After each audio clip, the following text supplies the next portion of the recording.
A conversation between a mother cat and her kitten regarding the nature of leftism and the state, by Monsieur Duponte. Oh, Mama, what is it, the left wing of the state? Dearest kitten, Mama is so very pleased to infer from this question a burgeoning sophistication in your ideas. For, as your critique now twists upon itself, you begin to move from simple positionism and toward the central matter of the pro-revolutionary perspective. Oh, Mama, the day passes heavily and I have lost my mittens. I did hope to deflect you from chastisement with this didactic matter which I well know is so dear to your heart. But now I feel I have betrayed the filial bond in not asking sooner, and not asking appropriately. Dearest kitten, all the better. Your false question will receive a smart reply, and the shame that you now feel shall act as the mnemonic contrivance by which I impose a thorough theoretical consistency upon your practice. Oh, Mama, then tell me. I do hope I am equal to the question before us, though my eyes now sting with the tears of chagrin. Dearest kitten, I shall begin my account without delay. From this moment you will remember that the left wing of the state is that inauthentic, jagged little fragment which covers the embarrassment of its integration with an antagonistic political ideology. The left wing is the state's introjected ill feelings for itself. More precisely, it is that fragment of the bourgeoisie, typically situated in the academy, which attempts to think and thereby undo the event of revolution, but from a seemingly revolutionary perspective. Oh, Mama, isn't it though? Isn't it that the proper allegiance of the left wing of the state is always revealed, and often too late, to be running parallel to the composition of its class character, and therefore in contradistinction to its espoused political values? Dearest kitten, you approach the matter as if walking upon rice paper. The left wing's political function is to return the exploiter class to political power, but for ostensibly divergent reasons. It proposes reason, education, justice over outdated dogmatics, traditions, and the arbitrary. In the economic sphere, of course, the bourgeois class does not contest its own right to dictate. It merely argues for the necessity of objective reform. Oh, Mama, then that must be why the Bolsheviks short-circuited all power to the workers' councils and insisted on centralized ideological direction. Dearest kitten, you are right. Of course you are right. It is because the Leninist ideology guarantees to social professionals the escalation of their own managerialism into a totalized way of life, that this fraction is undone precisely by the simple reflection of itself in its ideas.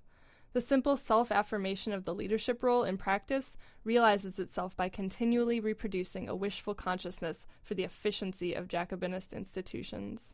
Oh, Mama, then at no point might the Marxist-Leninist term be considered by pro-revolutionaries to be anything other than an implementation of a revolutionary transformation which leaves everything as it is. Might we not characterize the Bolshevik ideology as a partially desublimated egalitarianism, but also an ideology which nevertheless cannot contain its all-consuming class hatred against the workers beyond the representations of them? Dearest kitten, from the start, the Bolshevik counter-revolution sought to channel social upheaval into its reconfiguration of political economy, and thereby convert revolt into labor value. As its purpose was to retain class distinctions, it always made its interventions count against the direct seizure, and thus the undoing of, production's command over lived life. The Bolshevik strategic goal was always to integrate the general economy with the specifics of its own political power. Oh, Mama, I do think the counter-revolution is too clever for us. After all, we can only go on what people say before they are in power. And if the left wing is talking of radical change, in the same way in which we are talking of radical change, then how can we ever separate ourselves from them? How can we be sure we are not aiding them in their pursuit of consolidation? Dearest kitten, do not become prematurely despondent. We should not resign ourselves to coming face to face with this devil only at the moment of another Supreme Soviet's triumph of centralization. On the contrary, the signs of the left wing's complicity, of the determination of its ideas by class position, occur almost at every point in its interventions, which it calls politics.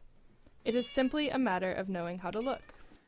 Oh, Mama, then please give me the clue, for even now there is an encroachment from the shadows. Dearest kitten, then study hard these words. They are a common enough formulation. Tell me what you find in them. But the thematics of the crowd are only a manifestation of what Lenin called spontanism. An uprising will achieve nothing without organization. Zizek has recently reminded us of this. Recalling the events of May 1968, Derrida will also voice a similar concern. He disliked, quote, vibrating in unison, he says, and even then, the events are not yet a politics. Communism remains attenuated until it joins the call to go outside with a determinate political program.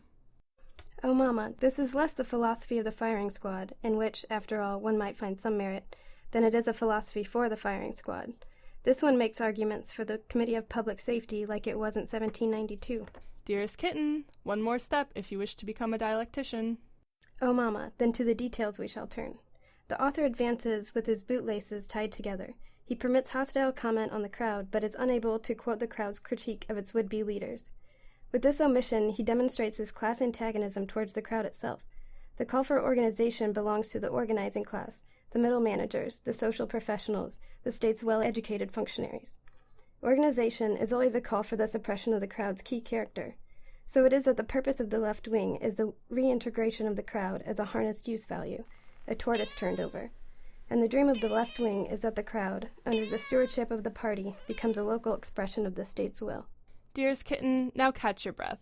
Is it true that the pursuit of organization by the left wing indicates a class hostility toward the crowd and a fear of its crowdness? Is it the eruptiveness of the masses that it wishes to undo? Oh, Mama, then what is this dead bird? A determinate political program? Dearest kitten, again and again, the left wing seeks to curtail the events and bind them, reduce them, into a mere energy source for its profane politics. Such is the expedient beauty of the crowd, and how it appears in great men's resentful thoughts. But our knowledge runs against theirs. We know that communism is events, or it is nothing. We know that the crowd is always sufficiently organized within itself, as it opens itself and becoming the vessel of the events unfolding. Communism begins in the crowd and flourishes in the crowd's spontaneous becoming toward objective events.